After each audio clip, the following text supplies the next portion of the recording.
सबसे बेहतर रोजगार आंकड़ों से अमेरिकी बाजार खुश। रिकॉर्ड ऊंचाई पर पहुंचा डाउ जोन्स। एशिया की मजबूत शुरुआत और एसजेएक्स निफ्टी में भी उछाल। आ जाएंगे टाटा स्टील के नतीजे। 3000 करोड़ रुपए के घाटे के मुकाबले मुनाफे में आ सकती है कंपनी। आय और मार्जिन्स में भी बढ़त संभव। ब्रिटानिया के नतीजों पर भी रहेगी बाजार की नजर। टेक्सटाइल इंडस्ट्री को मिली बड़ी राहत। गारमेंट जॉब वर्क पर 18% की बजाय 5% ही लगेगा टैक्स। ट्रैक्टर पार्ट्स, मिट्टी की मूर्तियां और अगरबत्तियों पर भी घटा जीएसटी। गुड्स ट्रांसपोर्टेशन से जुड़े ई-वे बिल को भी जीएसटी काउंसिल ने दी मंजूरी। 50,000 से ज्यादा के सामान की ढुलाई पर भी ई-वे बिल होगा जरूरी। लोन डिफॉल्ट्स पर अब सेबी भी हुई सख्त। मार्केट रेगुलेटर ने डिफॉल्ट की जानकारी एक दिन के भीतर एक्सचेंज को देना किया जरूरी। इंटरेस्ट और नॉन कन्वर्टेबल कर्ज के डिफॉल्ट पर भी नए नियम लागू। सीएनबीसी आवास की खबर का असर। सरकार ने पहली बार लगाई अरहर के आयात पर रोक। घरेलू कीमतों को थामने के लिए उठाए कदम। और जाने माने अर्थशास्त्री राजीव कुमार होंगे नीति आयोग के नए उपाध्यक्ष। अरविंद पानगड़िया की जगह लेंगे। सीएनबीसी आवाज से एक्सक्लूसिव बातचीत में बोले, इकोनॉमी में 8% से भी कहीं ज्यादा ग्रोथ की क्षमता।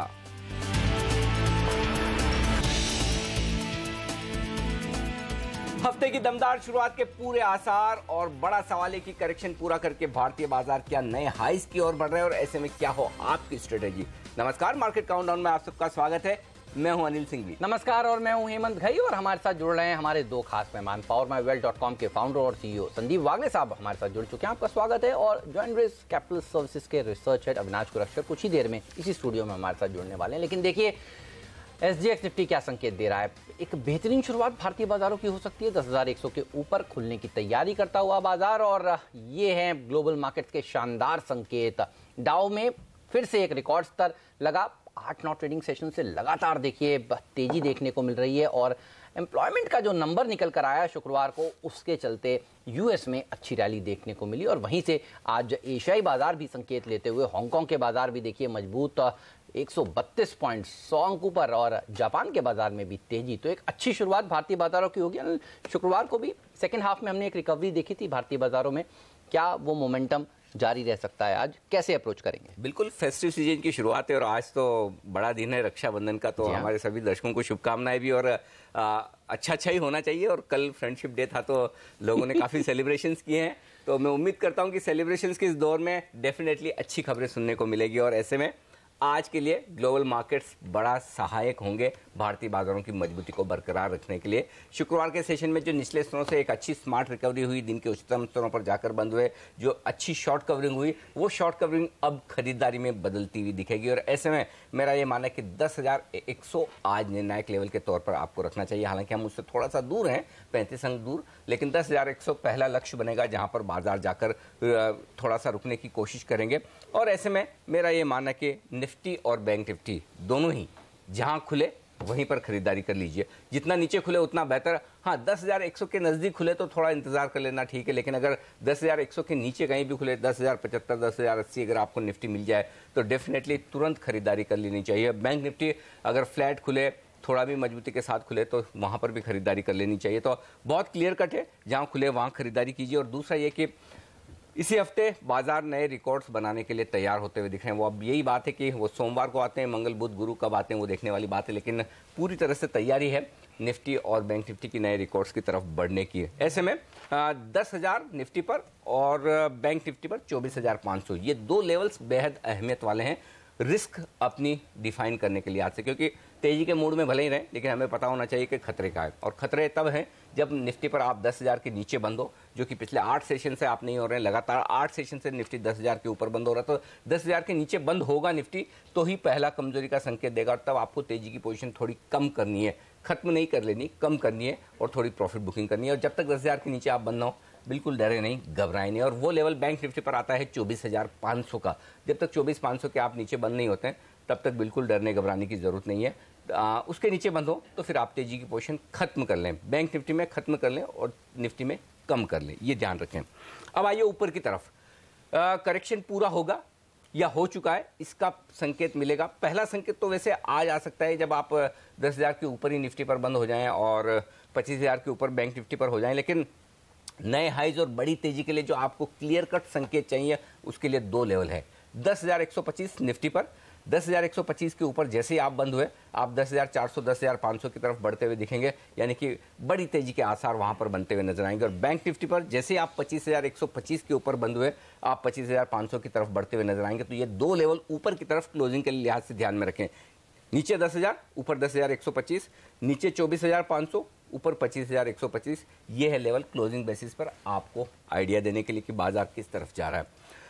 निफ्टी खरीदें, स्टॉप लॉस होगा आपका 10,000 का। ज़्यादा सेफ लगाना चाहें तो शुक्रवार का लो 9988 बहुत दूर है, ज़रूरत नहीं है। 10,000 भी नहीं आएगा। 10,000 के स्टॉप लॉस के साथ खरीदारी कर लें। 10,125 10,150 का टारगेट है, 10,100 निर्णायक लेवल है, ध्यान में रखें। बैंक निफ्टी 24,600 के स्टॉप लॉस के साथ खरीदें, 25,000 और इसके पार निकले तो 25,150। 25,000 थोड़ा सा अटकने वाला मामला है डेटा के लिहाज से, आगे वायदा कारोबार में मैं आपको विस्तार से बताऊंगा, लेकिन 25,000 पहला टारगेट है और उसके पार निकले तो 25,150।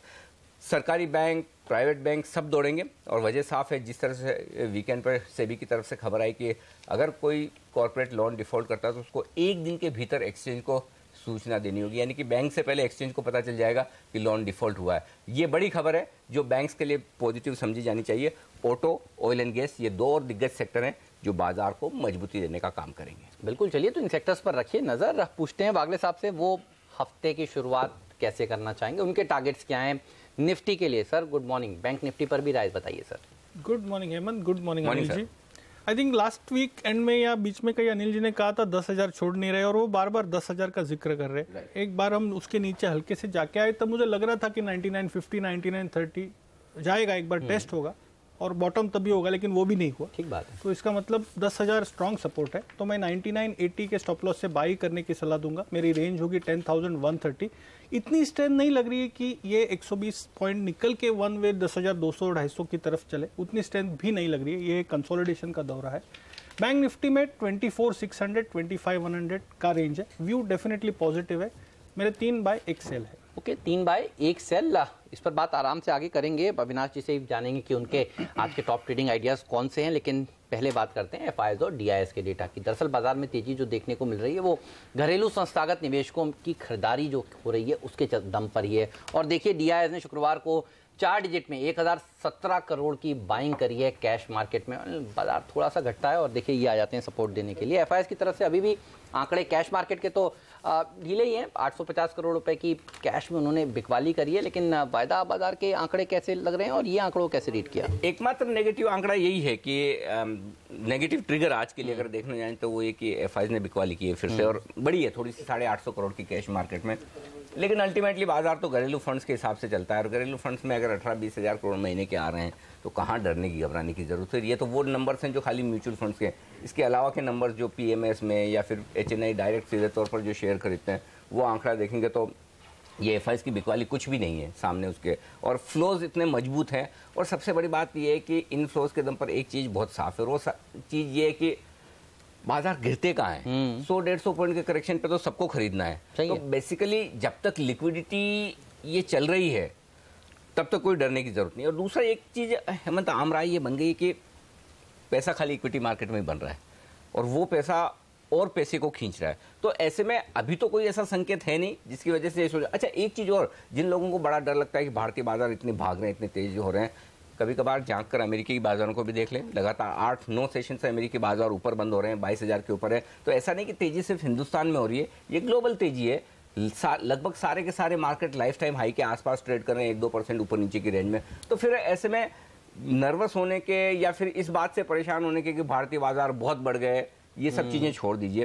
फ्लो स्ट्रॉन्ग है और रहने भी चाहिए, पैसा यहीं बन रहा है, यहीं बनेगा। और ऐसे में कोई भी करेक्शन आया किसी भी वजह से, जो कि एक्सटर्नल रीजन हो सकते हैं जो आपको हमें पता नहीं कि कहीं कोई दुनिया भर में कोई तकलीफें हो जाए, उसकी वजह से कुछ ऐसा हो जाए, तब भी उसे खरीदा जाएगा। तो फ्लोज बहुत स्ट्रॉन्ग है, कहीं कोई डरने घबराने की जरूरत नहीं। बिल्कुल बिल्कुल मत घबराइए, बाजार में तेजी है। और गोल्ड और रियल एस्टेट में देखिए अब लोग पैसा नहीं डाल रहे हैं, तो ये एक और अच्छी चीज है जो इक्विटी मार्केट्स को सपोर्ट कर रही है। लेकिन यहाँ पर आपने बहुत अच्छा जिक्र किया गोल्ड और रियल एस्टेट का। तो जिन लोगों को भारतीय बाजारों की इक्विटी से डर लगता है कि इतनी तेजी हो गई है ग्लोबल मार्केट्स में, जो करेक्शन का इंतजार कर रहे हैं, फिर बजाय करेक्शन का इंतजार करके वो थोड़ा गोल्ड खरीद ले, वो ज़्यादा ठीक है।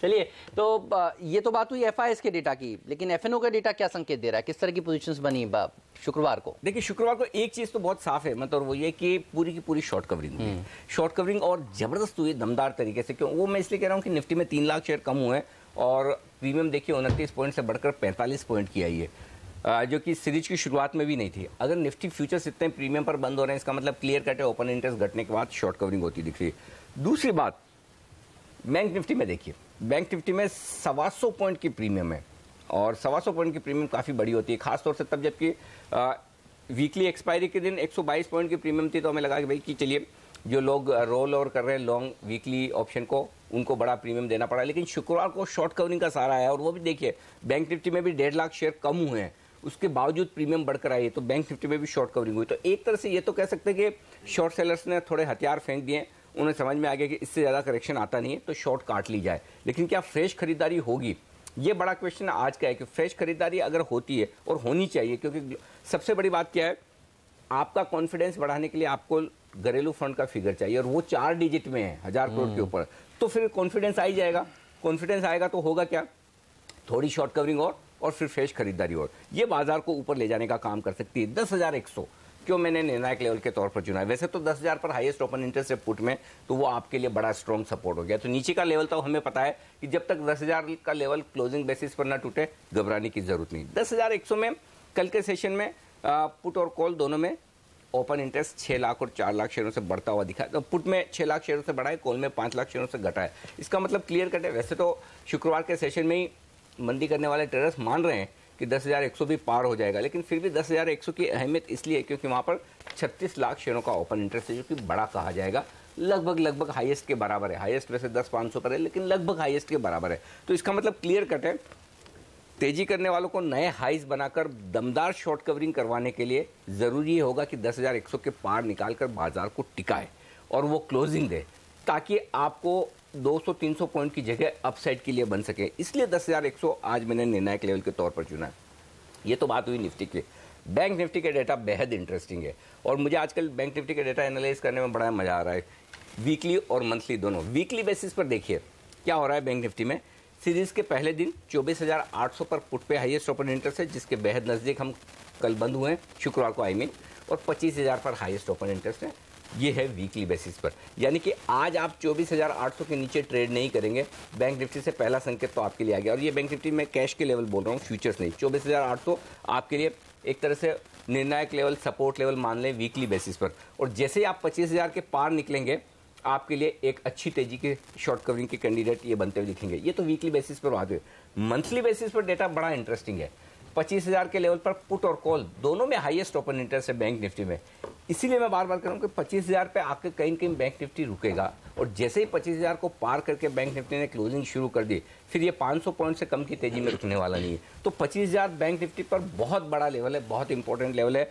ठीक उसी तरह से जैसे निफ्टी पर नीचे की तरफ 10,000 है, बैंक निफ्टी पर ऊपर की तरफ 25,000। तो 25,000 के लेवल पर बैंक निफ्टी पर नजर रखिए।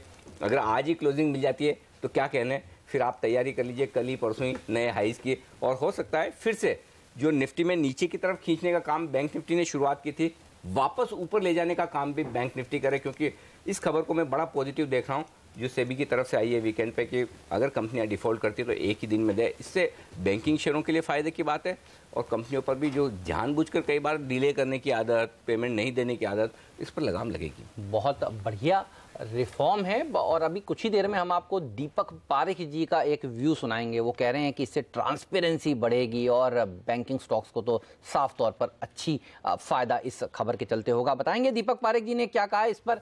एक छोटा सा ब्रेक ले लेते हैं और ब्रेक के बाद आपको बताएंगे कि निफ्टी को आपको किस तरह से ट्रेड करना चाहिए, कौन सी खबरें आई हैं और बहुत सारे नतीजे आए हैं ओवर द वीकेंड। उन सब नतीजों का विश्लेषण भी करेंगे। ये सब एक्शन होगा ब्रेक के उस पार।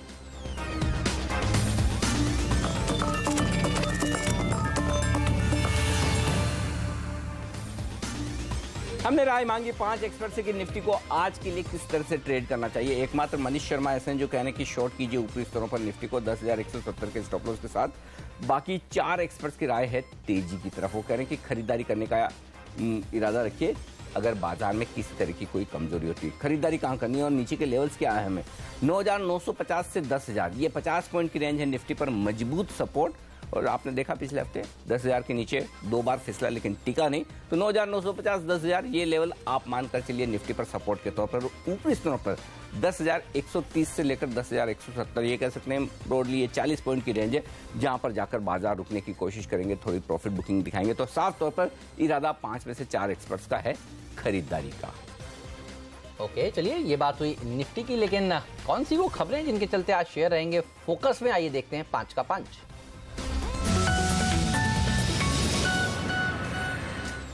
फोर्टिस हेल्थकेयर इस शेयर पर रखिए नजर, जहां पर पिछले हफ्ते अच्छी तेजी के बाद दमदार नतीजे आते हुए दिखे हैं। आय भले 3% बढ़ी हो लेकिन मुनाफे में अच्छी परफॉर्मेंस आती हुई दिखी है। 37% के आसपास की तेजी यहां पर बढ़त आती हुई दिखी है। और आप देखें तो यहां पर मार्जिन हैं वो 22 साढ़े 22% के आसपास हैं। तो कुल मिलाकर अच्छे नतीजे पेश किए हैं फोर्टिस ने इस वीकेंड पर। और कमजोर नतीजे पेश किए हैं अपोलो टायर ने। मार्जिन देखिए 16% से घटकर 8% के पास पहुंच गए। 72% मुनाफा घटा है। तो बेहद कमजोर नतीजे टायर कंपनियां पेश कर रही हैं। आपने देखा शुक्रवार को सीएट के शेयर में 10% की बड़ी गिरावट देखने को मिली। दिन के निचले स्तर पर जाकर वो शेयर समाप्त हुआ और अपोलो टायर के नंबर्स भी बाजार बंद होने के बाद कमजोर आए। 3% हालांकि गिर चुका था, आज थोड़ी और कमजोरी हो सकती है। जेपी एसोसिएट्स इस कंपनी की दमदार परफॉर्मेंस आई है इस वीकेंड पर। नतीजे जो आए 42% रेवेन्यू बढ़कर आया, 2600 करोड़ के आसपास पहुंचा है। मुनाफे और ऑपरेटिंग इनकम का भी आंकड़ा देख लीजिए। ऑपरेटिंग इनकम 3 गुना बढ़कर 758 करोड़ के आसपास पहुंची है और मुनाफा पहुंचा है 764 करोड़ का, जो नुकसान से प्रॉफिट में आती हुई दिखी। तो दमदार परफॉर्मेंस आई है जेपी एसोसिएट की तरफ से। और नजर रखिएगा आप अरविंद के ऊपर भी। देखिए रेवेन्यू 18% बढ़ा है लेकिन एबिटा 16% कमजोर रहा है। अनुमान था 244 करोड़ रुपए के आसपास एबिटा आएगा लेकिन 207 करोड़ आया है, तो इस पर रहेगी नजर। और अनुमान था कि एबिटा मार्जिन्स जो हैं वो करीब 8.5% के आएंगे, तो वो थोड़ा से और नरम होके 8.4% के आए हैं। हालांकि मुनाफा भी देखिए करीब 23% घटा है। तो अरविंद थोड़े से ढीले नंबर नजर आ रहे हैं। डालमिया भारत इस कंपनी के भी नतीजे आए, थोड़े नतीजे कमजोरी की तरफ दिख रहे हैं। और हालांकि रेवेन्यू अच्छा बढ़कर आया है, उम्मीद से थोड़ा सा बेहतर है। 14% के आसपास की ग्रोथ रेवेन्यू में दिखी, लेकिन बाकी पैरामीटर्स पर नंबर्स हैं कमजोर। मुनाफा यहाँ पर 198 करोड़ आया लेकिन इससे ज़्यादा ही उम्मीद थी, तो 119 करोड़ से बड़ा जरूर है लेकिन उम्मीद से थोड़ा सा कम है। ऑपरेटिंग प्रॉफिट सिर्फ 9% बढ़ा है, 550-560 करोड़ के आसपास का ये आंकड़ा रहा है। तो ये है नंबर्स डालमिया भारत के।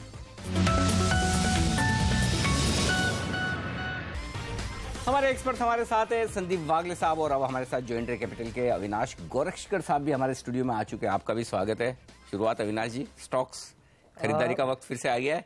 नहीं, बिल्कुल। इनफैक्ट अनिल जी, जो कंपनीज ने नतीजे काफ़ी अच्छे दिखाए, हमको लग रहा है वहाँ पे भी अपॉर्चुनिटी अभी भी है। पहला स्टॉक जो हमको पसंद है वो जीएनएफसी है। जीएनएफसी के नतीजे वीकेंड पे आ गए, काफ़ी स्ट्रांग थे। इनफैक्ट टॉप लाइन करीबन 18% बढ़ी है, बॉटम लाइन करीबन 30% बढ़ी है। जो नोटवर्दी बात है कि इनके केमिकल बिजनेस टीडीआई का जो डिवीजन है, यहाँ पे मार्जिन इंप्रूवमेंट सिग्निफिकेंट हो चुका है, फर्टिलाइजर के लॉसेस कम हो चुके हैं, तो यहाँ पे रिस्क रिवॉर्ड अच्छा हो सकता है। दूसरा स्टॉक कैपिटल फर्स्ट रहेगा। इनके नतीजे प्रीवियस वीक आए थे, हमको लग रहा है कि जिस प्रकार का एयूएम और लोन बुक ग्रोथ आया है, ये गाइडेंस से भी ज़्यादा अच्छे आने की उम्मीद रहेंगे, तो ये दूसरा एनबीएफसी स्टॉक रहेगा। तीसरा प्राइवेट सेक्टर बैंक कोटक में हमको लग रहा है कि थोड़ी बहुत सॉफ्टनेस हमको देखने को मिलेगी, तो ये डेफिनेटली एक लॉन्ग टर्म पिक के पॉइंट ऑफ व्यू से खरीदा जा सकता है। और फाइनली हमको लग रहा है जेपी एसोसिएट्स भी एक अच्छा विकल्प हो सकता है। इसमें जो नोटवर्दी बात है कि इंटरेस्ट कॉस्ट आधा हो चुका है और इबिटा कम से कम 3 गुना बढ़ा है, और रियल एस्टेट बिजनेस ने बहुत बड़ी जम दिखाई है। हालांकि सीमेंट में अभी भी थोड़ा बहुत लॉसेज है, लेकिन हमको लग रहा है कि आने वाले क्वार्टर में अगर सीमेंट टर्न अराउंड करता है तो इस स्टॉक में एक अच्छी तेजी देखने को मिलेगी। JP Associates, Kotak Capital, GNFC, इन पर रखिए नजर। जेपी एसोसिएट्स इंटरेस्ट कॉस्ट घटनी थी, अब इतने सारे एसेट्स बेचे, आप कैसे अप्रोच करेंगे? सरप्राइजिंगली बहुत अच्छे रिजल्ट्स हैं, लेकिन इस रिजल्ट्स में 2 चीजें हैं, एक अच्छी और एक इतनी अच्छी नहीं।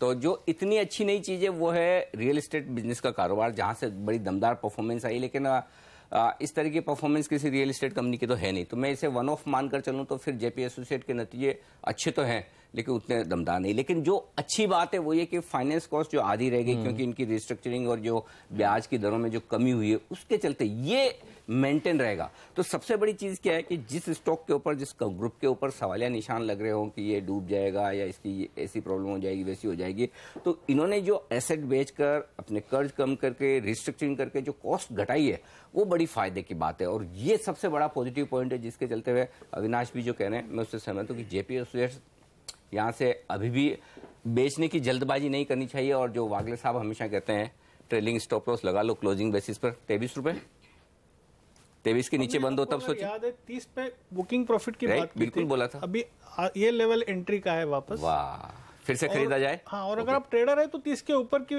ब्रेकआउट की वेट करें। मुझे लगता है ये अच्छी खासी मूव 40-50 तक, बट ये 6 महीने का व्यू है। ठीक बात है। तो जेपी एसोसिएट्स पर रखिए नजर, अपोलो टायर पर भी रखिए नजर। देखिए सीएट ने कमजोर नंबर्स पेश किए और एक्सपेक्टेशंस तो अपोलो से भी इसी तरह के नंबर्स की थी। और आप देखिए अपोलो ने भी मुनाफा जो है वो 72% कम पेश किया है। ग्रॉस मार्जिन्स देखिए 55% से घटकर 45% हो गए, बहुत कमज़ोर मार्जिन्स भी आए हैं इनके।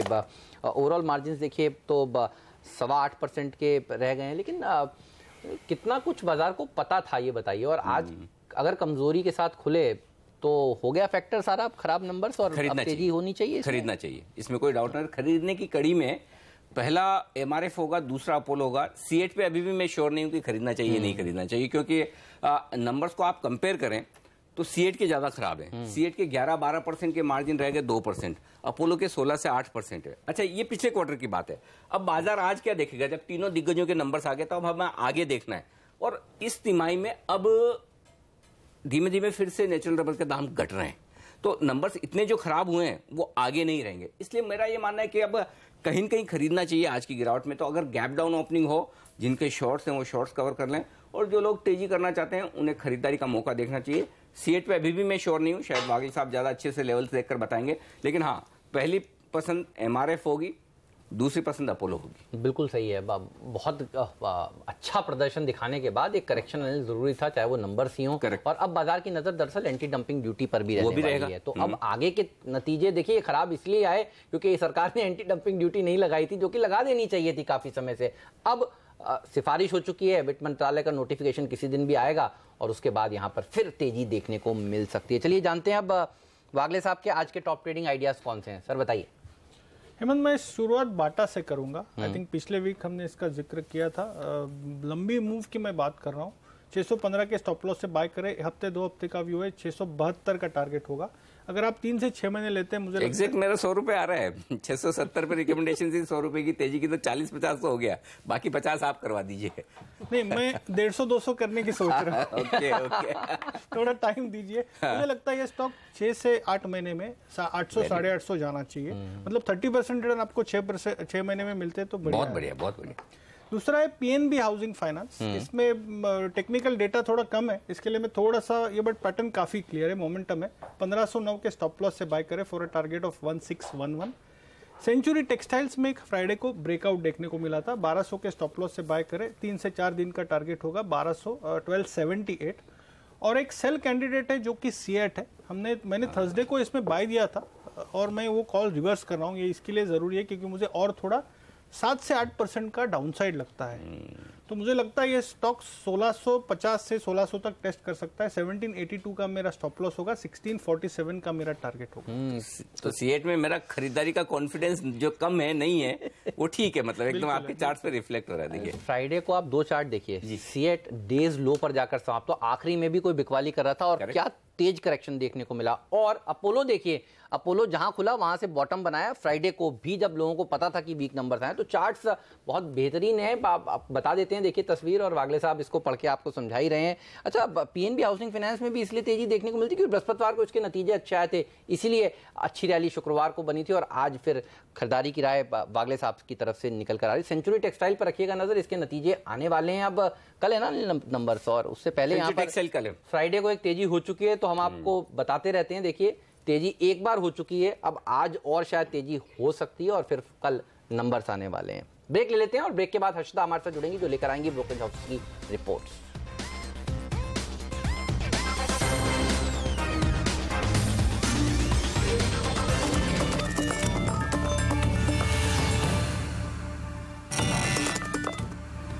स्वागत है आप सभी का सीएनबीसी आवाज पर। आप देख रहे हैं मार्केट काउंटडाउन और अब बारी है ब्रोकरेज हाउसेस की रिपोर्ट्स कौन से स्टॉक्स पर निकल कर आई है ये जानने की और बताने के लिए जुड़ चुकी है मेरी सहयोगी हर्षदा। हर्षदा बताइए कहां नजर है आपकी? दिग्गजों के साथ शुरुआत करते हैं। एचपीसीएल नोमरा पर एक खरीदारी की राय दे रहा है, जहां पर टारगेट इन्होंने बढ़ाया है, करीब करीब 510 का किया है। पहले ये टारगेट याद रखिए 427 का था। उन्होंने कहा है स्ट्रॉन्ग रुपये और जीआरएम्स के चलते FY18 और 19 का ईपीएस भी बढ़ेगा। 3 से 7% इन्होंने बढ़ाया है। और जो गवर्नमेंट ऑफ इंडिया रिफॉर्म्स ले रहा है ऑयल सेक्टर में, उस पर ये काफी बुलिश है। इनफैक्ट तीनों ओएमसीज पर नोमरा काफी तेजी की कॉल दे रहा है। वहीं एचपीसीएल पर सीएलएसए ने कहा है कि बिकवाली करनी चाहिए। टारगेट हाउएवर इन्होंने बढ़ाया जरूर है, 360 से बढ़ाकर अब 405 का टारगेट आया है। जीआरएम्स बहुत स्ट्रांग थे, ये एक सरप्राइज है। और सीएलएसए कहता है आगे सिंगापुर बेंचमार्क के मद्देनजर ये जीआरएम्स एचपीसीएल मेंटेन नहीं कर पाएगा। साथ ही साथ उनको लग रहा है कि निजी प्लेयर से भी अब कंपटीशन बढ़ता हुआ दिखाई देगा। मार्केटिंग ऑफ कोर्स स्ट्रांग रहेगी। यही वजह है कि बढ़ते कंपटीशन और जीआरएम सस्टेन नहीं करने की क्षमता है एचपीसीएल में। सीएलएसए कह रहा है कि बिकवाली करेंगे तो बेस्ट है। एमएनएम पर आते हैं। यहां पर सीएलएसए ने आउट परफॉर्मर की रेटिंग अपनी मेंटेन की है। टारगेट इन्होंने अब बढ़ाया है, 1585 का टारगेट दे रहे हैं, जो पहले 1550 का था। उनको लगता है कि जीएसटी का जो इम्पैक्ट है वो वन टाइम ही है। सेकंड क्वार्टर ऑनवर्ड्स कंपनी में ग्रोथ देखने को मिलेगी। और ऑफ कोर्स अच्छे वॉल्यूम्स की बात कंपनी ने भी की है, सभी जानते हैं। ये एक बूस्टर डोज साबित होगा। बेहतर मॉनसून इस साल का और उससे वॉल्यूम्स में कुछ पिकअप आने की गुंजाइश पूरी है।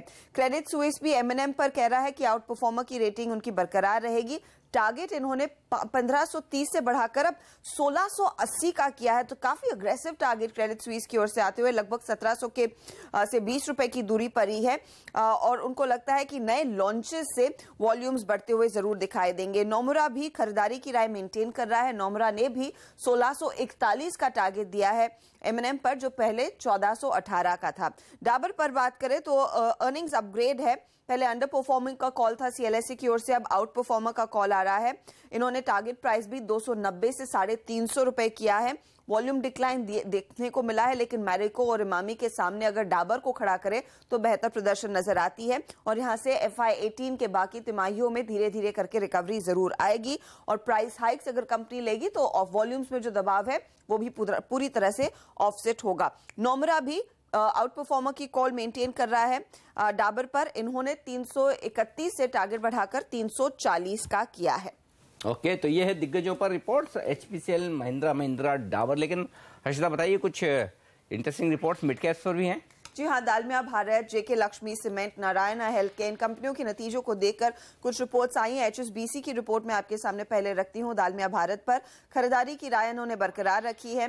2910 का टारगेट आ रहा है। उनको लगता है कि सीमेंट सेक्टर में दालमिया भारत टॉप पिक रहेगा एचएसबीसी का, और आगे डी लेवरेजिंग रिस्ट्रक्चरिंग होगी, जिसके चलते भी री रेटिंग होती दिखाई देगी इस पर्टिकुलर स्टॉक की।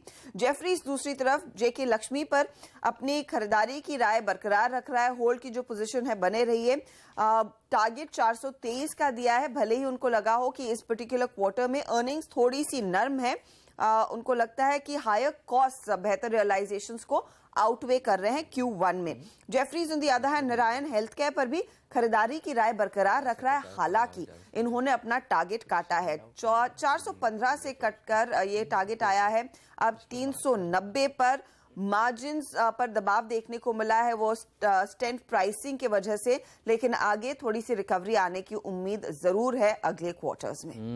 चलिए, तो आगे रिकवरी की अपेक्षाएं। शुक्रिया हर्षदा। अब स्टेंट की कीमतों को तो सरकार ने रेगुलेट कर लिया और अब खबरें आ रही हैं कि जो नी का जो ऑपरेशंस होते हैं उसमें भी मार्जिन्स बहुत हैं कंपनियों के, और उसको भी सरकार कंट्रोल करने के मूड में है। तो एक के बाद एक हेल्थ केयर हम लोगों के लिए अच्छा है कि सस्ता हो रहा है, लेकिन कंपनियों के लिए इतनी अच्छी खबर। हॉस्पिटल और फार्मा दोनों ही तरह के बिजनेस के लिए ग्लोबली और लोकली मुश्किल भरे दिन है। लेकिन इस बीच में, इन सब के बीच में एक कंपनी ने बड़ी दमदार परफॉर्मेंस दिखाई और वो है फोर्टिस हेल्थ केयर।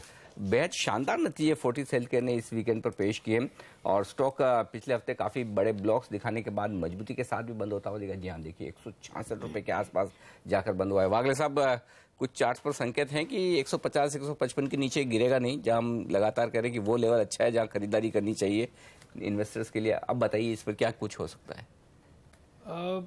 एक रिवर्सल हुआ है 150, आई वुड रादर से 142 का बॉटम तो बना है। मैं एक्चुअली 160 में काफी बेरिश था इसमें जब ब्रेक डाउन हुआ था, और अपसाइड मुझे ऐसा नहीं लगता है कि ये वन वे चलेगा। 180 में, हाँ 180 में कैप है, so on the down side 150, upside 180, ये 30 रुपए के दायरे में। ओके, चलिए तो इस पर रखिएगा नजर, और नजर रखिएगा एमएनएम पर भी। हर्षदा बता रही थी क्रेडिट स्विस बुलिश है, 1680 का टारगेट उन्होंने दिया है, लेकिन जब वो रिपोर्ट लिख रहे थे उसी समय एक खबर भी बन रही थी, और वो खबर आपको बता देते हैं, और वो ये है कि एसयूवी पर सरकार जो है सेस 15% से बढ़ाकर 25% करने वाली है। यानी अब जैसे आईटीसी के साथ हुआ था, शायद एमएनएम के लिए भी थोड़ी सी कमजोर खबरें, या फिर ये दाम जो है वो बढ़ा दें। जनरली वैसा ही होता है, लेकिन कैसे देख रहे हैं आप इन रिपोर्ट्स को जो एसयूवी पर सेस बढ़ाने वाली है, और ओवरऑल एमएनएम पर क्या व्यू है? कमजोरी हो तो क्या खरीदने के मौके होंगे? नहीं, डेफिनेटली अगर ये न्यूज़ फ्रक्टिफाई होती है तो मेरे ख्याल से शॉर्ट टर्म में तो हेमंत नेगेटिव होगा, क्योंकि ऑलरेडी हमने देखा है कि यूवी के जो डिवीजन है वहाँ पे थोड़ा बहुत वॉल्यूम ग्रोथ ढीला हो चुका है, और अगर एक्साइज ड्यूटी बढ़ती है तो ये इतना इजी नहीं है कि कंपनी को पास थ्रू करने के लिए शायद 1-2 क्वार्टर्स कंपनी को मार्जिन हिट लेना पड़ेगा। बट ओवरऑल ट्रैक्टर का ग्रोथ देखने के पॉइंट ऑफ व्यू से हमको लग रहा है कि इस साल, that is FY18, tractor sales company के अर्निंग्स को ज़्यादातर ड्राइव करेगी। तो गिरावट में ज़रूर खरीदे, लेकिन मेरे ख्याल से लंबा निवेश की विचार से ही खरीदे। In the short term stock में थोड़ी कमजोरी देखने को मिल सकती है। एक्चुअली एसयूवी से भी ज़्यादा अविनाश मुझे लगता है जो दिक्कत वाला मामला है वो है जो महंगी कारें हैं, लग्जरी कार्स पे जो GST लागू होने के बाद जो दाम घटे हैं बड़ी GST की दरों की वजह से, वो सरकार की नज़र में, अगर सरकार सिगरेट कंपनियों को फायदा नहीं देगी तो सोचिए लग्जरी कार वालों को कैसे फायदा देगी। नहीं, बिल्कुल। तो आप जो अपनी अपग्रेड करके गाड़ी खरीदने का मूड बना रहे हैं या फिर वागले साहब कुछ बड़ी गाड़ी खरीदने का मूड बना, तो सर फटाफट ले लीजिए, इससे पहले कि सरकार को पता चले कि आपका मन बन रहा है। ये होने वाला है, ये होगा। ये भाई देखिए इनकी एसयूवीज हैं, वो बड़ी गाड़ियां जो कैटेगरी आप बता रहे हैं ना, वो एसयूवी वाली कैटेगरीज ही हैं जो बड़ी गाड़ियां सस्ती हो गई थी और अब महंगी करने की बात हो। तो देखिए ना, 15 से 25% का टैक्स हो जाएगा। तो कई कुछ गाड़ियां तो मैंने ऐसा सुना है, मतलब जिनमें 1-1.25 करोड़ रुपए तक भी दाम घटे हैं। पिछली बार बात की थी, आई थिंक वो बेंटले या कुछ ऐसी होगी, मैबैक, बेंटले, इसी तरह की गाड़ियां। तो मतलब कैसा फीलिंग आता है आपको वो चलाते हुए? इज्जत बढ़ाने के लिए शुक्रिया। चलिए तो शामिल करते हैं यहाँ पर चर्चा में गौरव बिस्सा को। हमारे साथ जुड़ रहे हैं LKP सिक्योरिटीज के आज के हमारे वायदा कारोबार के एक्सपर्ट। गौरव जी, स्वागत है आपका। बताइए अपनी टॉप ट्रेडिंग पिक्स, क्या क्या खरीदेंगे आज आप? Good morning. पहला जो रिकमेंडेशन होगा वो है गोदरेज इंडस्ट्रीज का। इसमें काफ़ी कलेक्शन आ चुका है, शॉर्ट पोजीशंस भी बने थे, अब एग्जॉस्शन है, थोड़े बहुत लॉन्ग्स बनना शुरू हो चुके हैं। तो एक शॉर्ट कवरिंग रेडी आपको 5-6% का एक अपसाइड दे सकती है 2-3 दिनों के अंदर। तो आप 646 के स्टॉप लॉस से आप बाय कर सकते हैं। 675 इसमें पहला टारगेट होगा, वो अगर होल्ड करता है तो 700 भी आपको बहुत जल्दी देखने मिल जाएगा। दूसरा है डीवीज लैब का, सिमिलर पैटर्न है डेटा की अगर आप देखें तो ऊपर में काफ़ी अनवाइंडिंग हुई थी, फिर शॉर्ट्स जो बने थे 660 पे काफ़ी अच्छा सपोर्ट है। यहीं से पिछले 2 बार हमने देखा कि लॉन्ग पोजीशन से बने थे, तो वही आप एक बार स्टॉप लॉस के लिए यूज़ कर सकते हैं 670 का, और लॉन्ग टर्म के लिए 660 का एक बड़ा सपोर्ट होगा पोजिशनल व्यू 10% के लिए। ट्रेडिंग के लिए 705 का टारगेट होगा, 670 का स्टॉप लॉस होगा। और बर्जर पेंट है, ये थोड़ा वीक लग रहा है, इसमें अच्छे खासा शॉर्ट्स बने। अगर आप OI गेनर्स की लिस्ट देखेंगे तो ये टॉप 2 टॉप 3 में आ रहा था, और अच्छे खासे शॉर्ट्स पहले भी इसमें बने हैं। तो 247 के स्टॉप लॉस आप बेच सकते हैं, 234 का इसमें टारगेट होगा। ऑप्शंस के जरिए अगर प्ले करना है तो एक हिंदुस्तान जिंक अच्छा लग रहा है, मेटल स्पेस में काफ़ी रोबस्ट लग रहा है, इसमें अच्छे खासे लॉन्ग पोजीशन से बने हैं, ज़्यादा इसमें मोमेंटम आया नहीं है, तो OI गेन हुआ है, प्राइस गेन इतना हुआ नहीं है, तो कभी भी इसमें मोमेंटम आ सकता है। 290 का कॉल ऑप्शन आप बाय कर सकते हैं, 10.5 का इसमें लक्ष्य होगा, 4.5 का इसमें स्टॉप लॉस होगा। हिंदुस्तान जिंक 290 का कॉल ऑप्शन खरीदें, ये राय गौरव की। लेते हैं एक छोटा सा ब्रेक, और ब्रेक के बाद जाने माने अर्थशास्त्री राजीव कुमार नीति आयोग के नए उपाध्यक्ष के तौर पर आ रहे हैं, और उनसे एक्सक्लूसिव बातचीत करी हमारे संवाददाता ने, ये दिखाएंगे आपको छोटे से ब्रेक के बाद।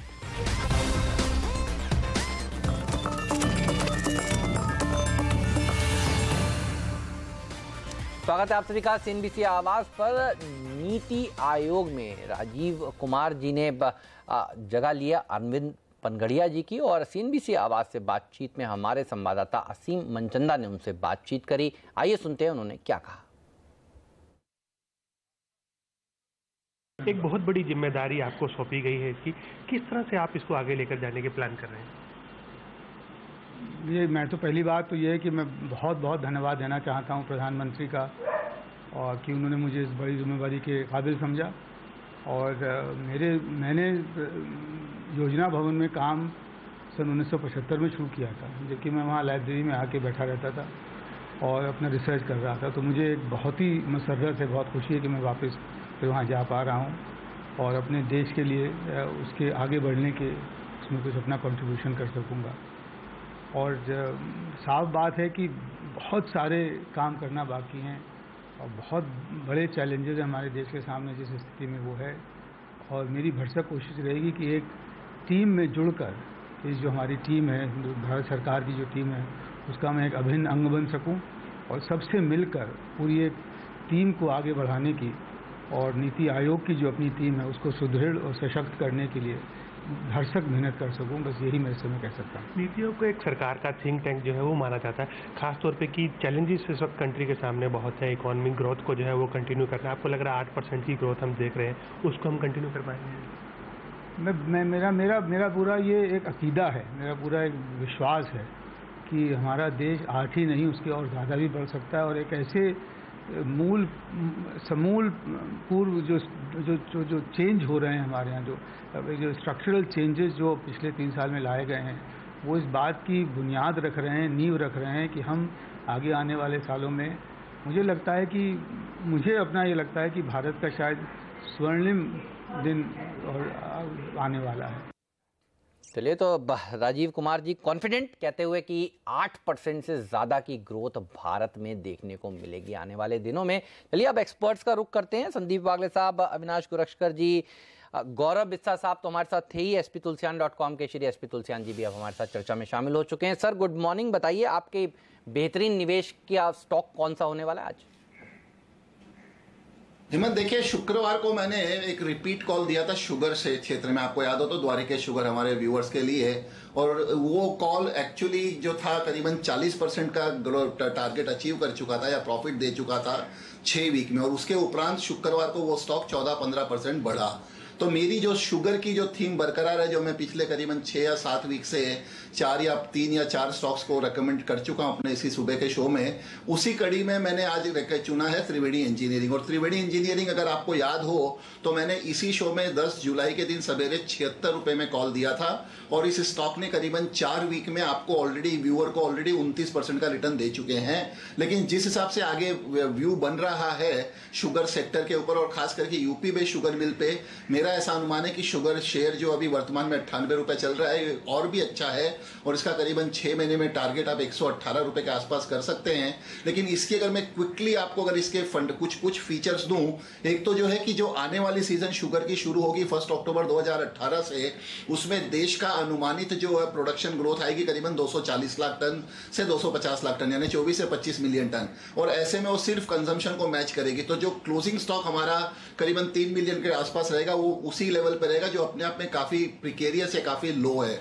और इस कंपनी का अगर आप परफॉर्मेंस देखें तो शायद मेरे हिसाब से वो फंडामेंटल या इकोनॉमिक वैल्यूएशन के हिसाब से सबसे सस्ता स्टॉक पूरे देश में शुगर के शेयरों में है।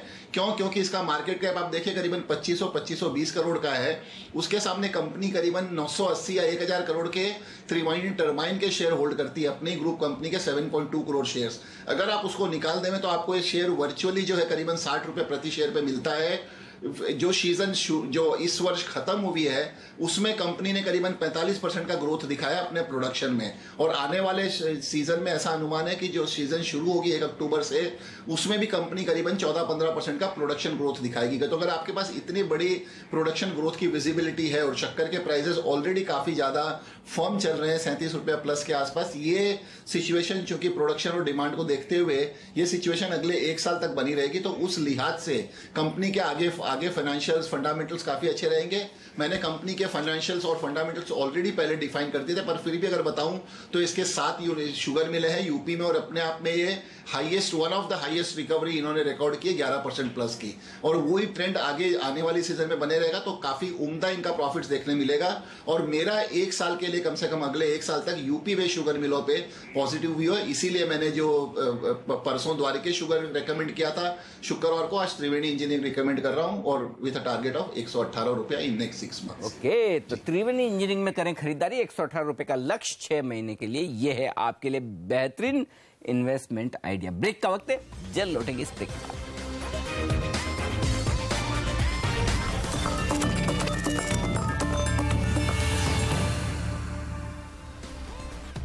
और इस वीकेंड पर बैंकिंग सेक्टर के लिए एक बड़ी खबर, और खबर ये कि सेबी ने ये कहा है कि अगर कोई कंपनी अपने कर्ज पर डिफॉल्ट करती तो उसे एक दिन के भीतर भीतर स्टॉक एक्सचेंजेस को इस बात की सूचना देनी होगी कि वो ब्याज या फिर प्रिंसिपल मूलधन का भुगतान नहीं कर पाए। और इस पर हमने खास बातचीत की एचडीएफसी लिमिटेड के चेयरमैन दीपक पारेख साहब से। आइए सुनते हैं क्या कहना है उनका। If a listed company is there, I think it is a long-awaited move that SEBI should, for small things we have to report to SEBI and disclose to SEBI after our board meetings. So I think this is an excellent move by SEBI. It will bring enormous transparency and the whole world will know if someone is defaulted on a loan. That's how we should know. Otherwise, we wait till a rating agency downgrades a company or a rating agency issues a circular or something. Now, a listed company immediately in 24 hours, we all will know. So we'll be careful when we lend to them in future. But do you think this will reduce the incidences of defaults, now that there is pressure on them to report within 1 day to investors? It will help in the long run. Some companies are facing serious trouble for a variety of reasons, whether they are in infrastructure or other sectors. But it is a move in the right direction. It was overdue, and I'm delighted that SEBI has done this. In your time, you would have seen from CDR, JLF, SDR, S4A, you name it. I mean, there's a long list, and the latest one is now this IBC. Do you think this was the missing piece in the puzzle? Will this really help resolve India's bad loan problem? This certainly was a missing piece. We need to strengthen the NCLT so that there are so many cases will go to NCLT. Even a merger goes to NCLT. So we need to strengthen the infrastructure of NCLT so these cases can be taken up faster. Because in NPAs or in mergers, speed is the essence.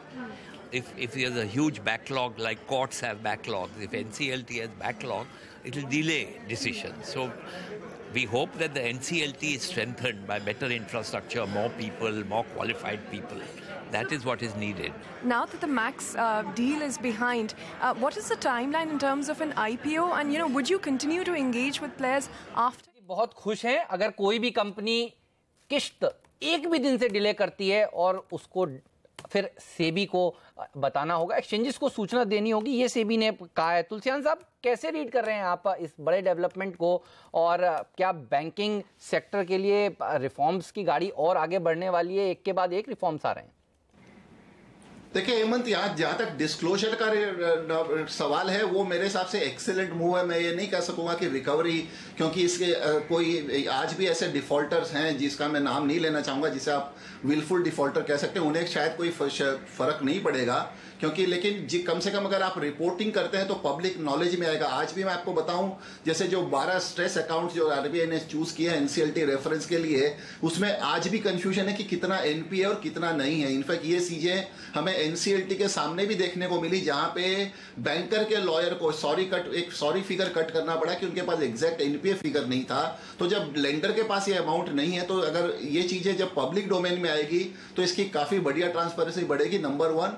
Number 2, कहीं ना कहीं थोड़े रूप में सहायता जरूर मिलेगी, लेकिन लोन रिकवरी में मेरे हिसाब से इससे कोई बहुत ज्यादा फर्क नहीं पड़ेगा।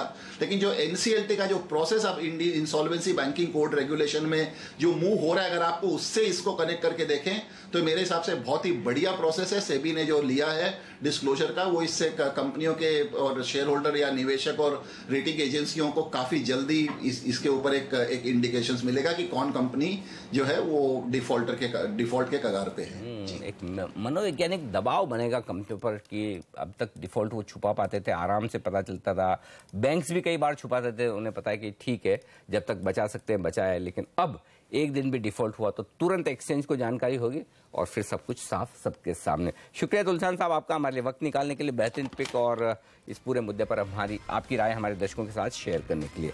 ब्रेक का वक्त है और ब्रेक में जाने से पहले बता दें कि दुनिया भर के बाजारों में अच्छी तेजी का रुझान है, लेकिन पिछले कुछ मिनटों में थोड़ा सा लाल निशान में फिसलता दिखा है एसजीएक्स निफ्टी, और अच्छी बात है, जितना फिसले जितना नीचे खुले उतना बेहतर आपके लिए तेजी करने के मौके बनते हुए नजर आएंगे। 90 अंकों पर हांगकांग का बाजार है। ब्रेक का वक्त है और इस ब्रेक के उस पार हम शुरुआत करेंगे प्री ओपनिंग सेशन की। बताएंगे आपको कैसे खुलेंगे भारतीय बाजार, क्या लाल निशान में खुलेंगे या तेजी के साथ खुलना है। इसके साथ ही रुपए की ओपनिंग और स्टॉक 2020 का अपडेट आपको मिलेगा, और साथ ही हमारे तीनों एक्सपर्ट्स के साथ आपको मिलेंगी ट्रेडिंग और निवेश की वो तमाम बारीकियां जो बाजार खुलने के बाद आपके लिए होंगी। बने रहिए हमारे साथ, लेकर आएंगे इस छोटे से ब्रेक के बाद पहला सौदा।